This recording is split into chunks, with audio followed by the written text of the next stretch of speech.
Yeah, yo, pull up a chair, let the real talk begin. Faith on the table where the brothers lock in. Life gets heavy, but we stand our ground. Truth in the room when the circle comes round. No mask, no front, just real man here. Talking about faith through the doubt and the fear. From the grind of the week to the lessons we share. Welcome to the men's round table, pull up a chair. Men's round table series, step inside. Real men, real faith where the truths collide. Voices at the table where the stories get shared. Welcome to the men's round table. Pull up a chair. Welcome back to the Men's Roundtable Series Spotlight. I'm your host, Mr. U. This is where men rebuild from the inside out. If you're watching for the very first time, you're a new listener with us, thanks for making us part of your week. We're live on Facebook and YouTube. And of course, you can find all of the shows on our brand across social media platforms and on every podcast listening platform. So thanks again for making us part of your day and your week. We appreciate it. In studio with us, coach, relationship expert, and the host of the Affair Recovery Room podcast, Tim Tedder, is here. Tim, hey, so good to see you, man. How you doing? I'm doing good. Good to see you too. All right, let's get into it, man. There's so much I want to get into with the time that we have, so I'll just jump right in. When you're 15, 20 minutes into it, doing an episode, you got to just go ahead and just cut to the quick, right? So what I've noticed, I've seen this in different professional circles, are therapists, financial advisors, coaches. Can you explain, I guess, the deeper discovery when a professional kind of succumbs to something they teach people not to do? Can you speak to that? Because it's weird because I know in some realms, especially in financial advisory, it creates a distrust. It's like, okay, you tell me not to do that. Even kids look at their parents the same way. Say, okay, my parents taught me not to do this. Yeah, but I'm watching them, and they're doing what they're telling me not to do as a child. So, well, you know what? The people that are coming to me for information or help or assistance, they've already made a choice. They've already done something. I don't have to sit there and try to educate them on whether they should or should not have made a particular choice. And I think when you look at my resources, there's not a lot of time spent on answering the question, is infidelity wrong? Is it something you should be doing? People have already probably come to a conclusion. And if they think it's no problem with breaking trust, then they're not going to come into my resources. So I do see my role as not focused on trying to convince people of something they shouldn't do, but trying to give them a pathway to what they can do if there's already been failure, if there's already been brokenness. Like, what does it look like to move away from that? Not just putting the past behind you, but learning from it in a way that there's change in your future. There's a different story you're going to tell, either for your life or for your relationship. So it really is a positive focus on what does healthy change look like? Makes sense. So one of the things I believe that every time somebody like yourself is on this mission to help and serve others in this way, there's always a personal story attached. Yeah. So real quick, if you don't mind, can you share the story that kind of changed? Yeah, no, I mean, very open about, very open about my story of being in a marriage of 16 plus years, 5 children, meant every promise that I'd made in my marriage and never thought I'd be that guy that would ever step over the boundaries and cheat. But I did, I mean, and when I stepped over the line, starting with little compromises and eventually going all the way over, I mean, I dove in head first. And the result of it, long story short, I mean, it blew up my world. I lost my marriage. It ended my career.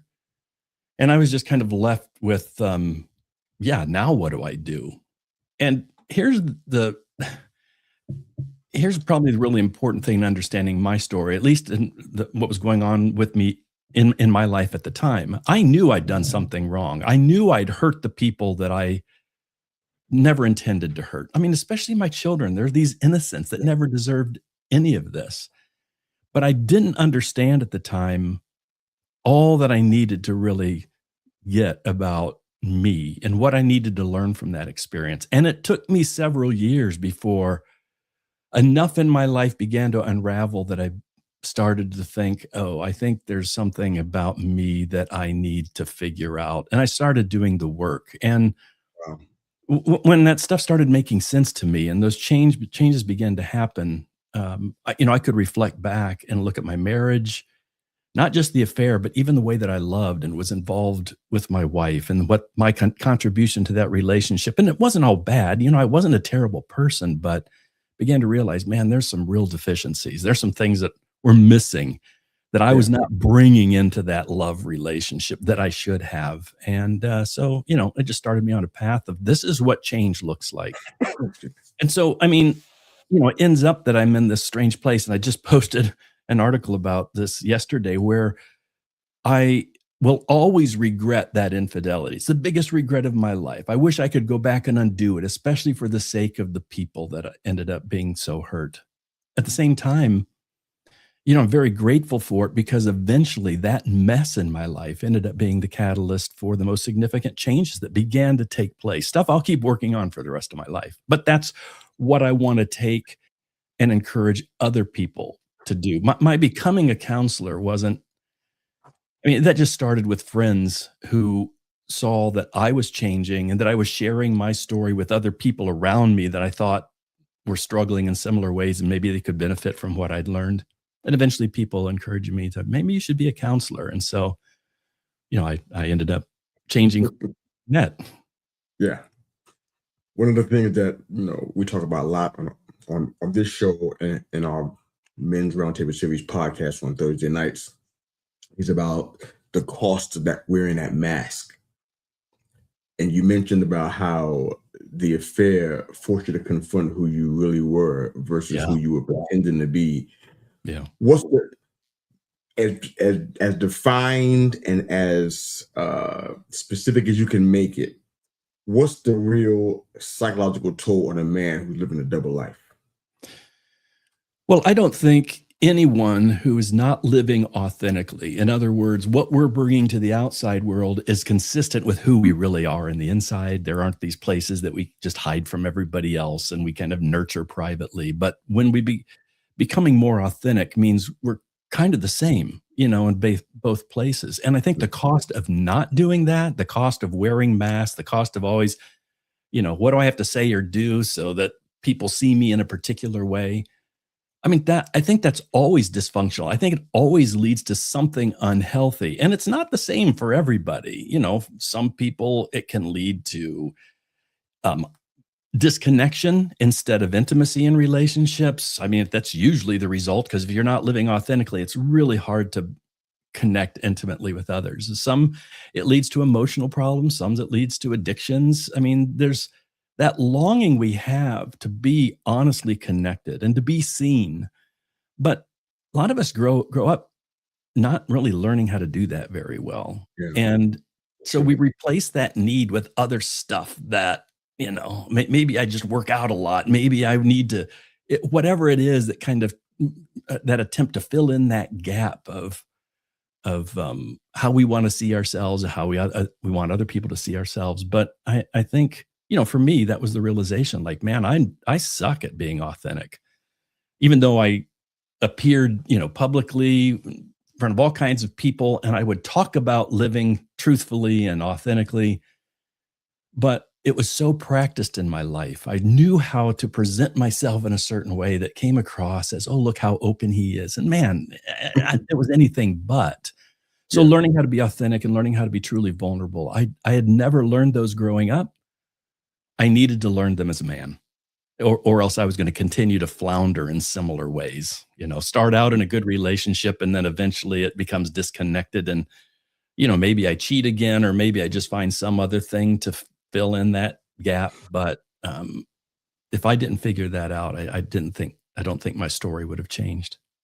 Makes sense, man. I know that there's discomfort in saying, oh, there's so many reasons why X happens.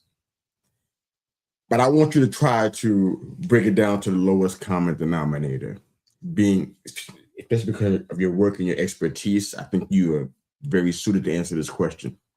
Why do affairs really happen? I know people might say, oh, because of this, and this, or this.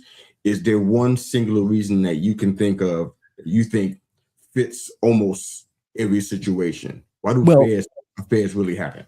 Yeah, I can give an answer to that, but I have to preface it by saying, no, I can't. I mean, because Yeah, I mean, good. it is different for every person in every situation. Okay. I've got an online course called Understanding Why that helps people pick apart in their particular story some of those things that are going on, have been going on, some of maybe all their lives, some more, recently, but to try to put the pieces of the puzzle together that for them kind of give an explanation to not an excuse for infidelity, but an explanation of, oh, this is the context. Here are Okay. the influences in my life and the weak points in my life that I need to understand that made me vulnerable for this choice, made it easier for me to make this very selfish decision that I'm 100% responsible for.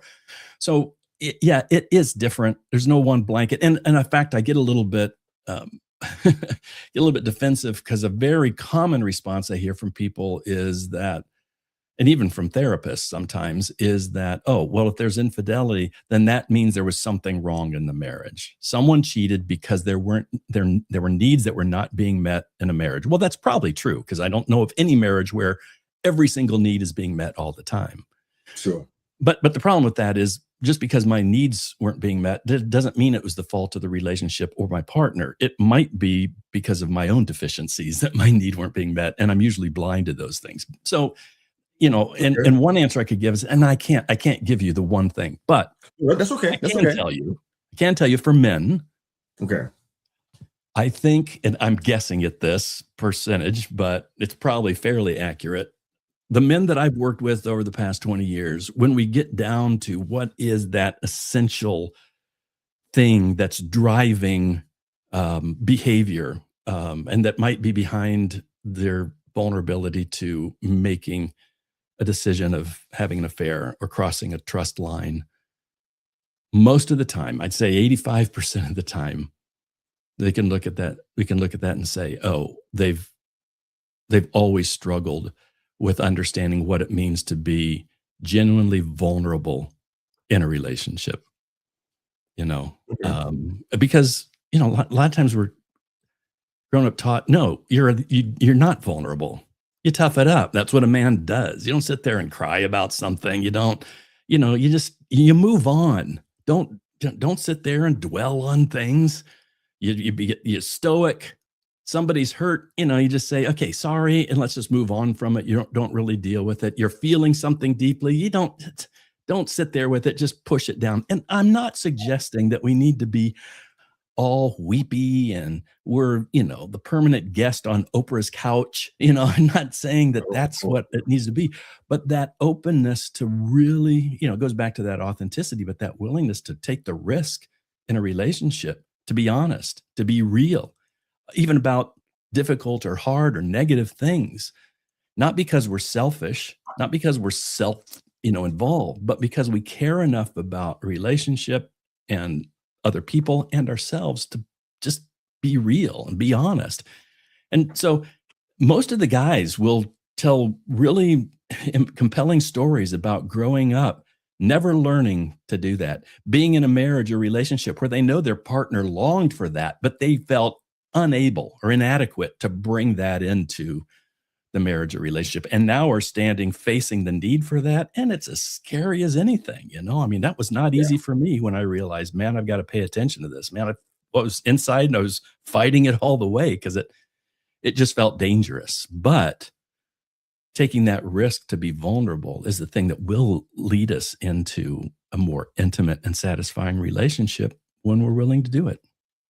I think we got time for a couple more questions, maybe 3, depending on how you answer these. Um, Try to keep it short. yeah, if possible. You mentioned deficiencies a couple of times. I feel like I understand where you're going with that. We've done enough men's work on these platforms to touch it, plus all my years of experience.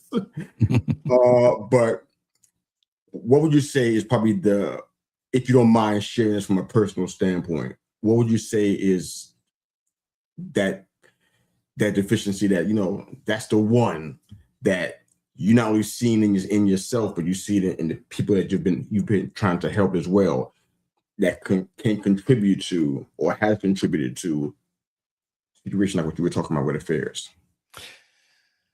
Well, certainly connected to what I said about just having a hard time being vulnerable, but the practical way it shows itself. And again, I mean, this might be different in other people's circumstances, Understood. but let me try to be a little bit broad.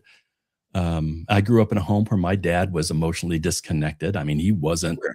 close to any of us. I learned that. My mom stepped in and she took control in a lot of ways, but it was emotionally manipulative. I grew up Mm, not really learning to trust or be comfortable with strong emotion, especially from a woman. wow. And so I think a lot of men, when they're in a relationship, at the beginning, it's great. You're attracted to each other. You're just, everything's wonderful. And if little things pop up, you kind of ignore them. But then when you settle into the work of the relationship and all that stuff that's going on in our brain and bodies that is working there to bring bonding, all that settles down. Now we've got to do the work. And you're sitting across from someone who is saying, I don't know you. You don't share enough with me. You're not close to me. Or someone that wants that emotional connection. Like men, a lot of times just don't know how to do that. And if it's about sex, great. I'm all in. I'm going to do that. But if it's about the emotional stuff, or if I'm sitting across from you and you're upset, I just want to do what I can to stop that, to settle it down. I don't know how to adjust and react and engage with emotion in a way that's real, that's honest. Okay. And so, I mean, over time in a relationship, couples will adjust to that, but they adjust in a way that is more disconnected rather than connected to each other. I did that consistently in my marriage. And so after years of disconnection, and I felt it too, I knew we weren't as close as I wanted to be, but I would blame the marriage or I'd blame my spouse. I was blind to my own contributions to it. And they were many. They were the most profound reasons why we weren't intimately connected. I just didn't see it. And I think that's true with a lot of men. We just didn't grow up learning how to do that very well. This person that we love wants that kind of intimacy and connection with us. We just feel not only inadequate, but almost feel resistant to it because it just feels unknown or dangerous in a lot of ways. And I Yes. think that just becomes the intimacy to closeness, and then other things will fill in the gap. I love it, man. Thanks for sharing that. All right, we got 2 minutes left. I want to ask you one final question, and then you can, of course, invite people into your community, affairhealing.com, and however you want to do that. But for the man that's listening who's kind of on the precipice of kind of straying away, maybe whether it be out of shame or whether it be out of some of the things you mentioned earlier, what's your warning to that man? Then, of course, after you answer that briefly, let folks know where they can find your work in your web community. If someone's already at the precipice of making a decision, there's a podcast episode I put out, the fog versus the light. They might want to listen to that. It's just a recalling to what you really believed at one time and the promises you've made. So slowing down and thinking about that. But I know most people aren't logical in those moments. It's all emotional. If someone was saying, what's the one thing I should do? I'd probably tell them, if you haven't done this already, go talk to someone who you know is a supporter and encourager of your marriage and that you can trust and cares about you, and be honest with them about what you're struggling with. Don't keep it inside. Let it out. Be accountable, or just, tell someone. Don't keep it private. It's in that private space that things turn into the mistakes that we make. So that would be the one thing. And if people want to find out more, I mean, you've already mentioned it. My website is affairhealing.com. There's links to all the stuff, courses, podcasts, coaching, a lot of articles, free downloads, everything. If they go to affairhealing.com and click the resource finder link at the top menu of every page, they'll be able to easily find all kinds of stuff that might be beneficial and helpful to them. And that's why I put it out there, because I hope people will be encouraged and helped. Thank you so much, Tim, for being here, man. Fantastic transparency and sharing your story, man. And you are definitely helping people, man. Affairhealing.com, man. Thanks again for being here, brother. Thank you. Thanks again for watching the Men's Roundtable Series Interview Spotlight. If you are a husband, father, brother, and son, and you feel as though this kind of content is supportive and helpful, check out our Men's Roundtable Series podcast. Our panel comes through from around the country, even around the world, every Thursday night at 7 p.m. EST. Jump in the comment section in the chat. Maybe even be a future panelist. We'd love to have you on. Come be a part of the discussion. Thanks, Tim, for being here. If you guys are watching and listening, thanks again for doing that. Have a great day. Men's Roundtable Series, step inside. Real men, real faith, where the truths collide. Voices at the table where the stories get shared. Welcome to the Men's Roundtable, pull up a chair.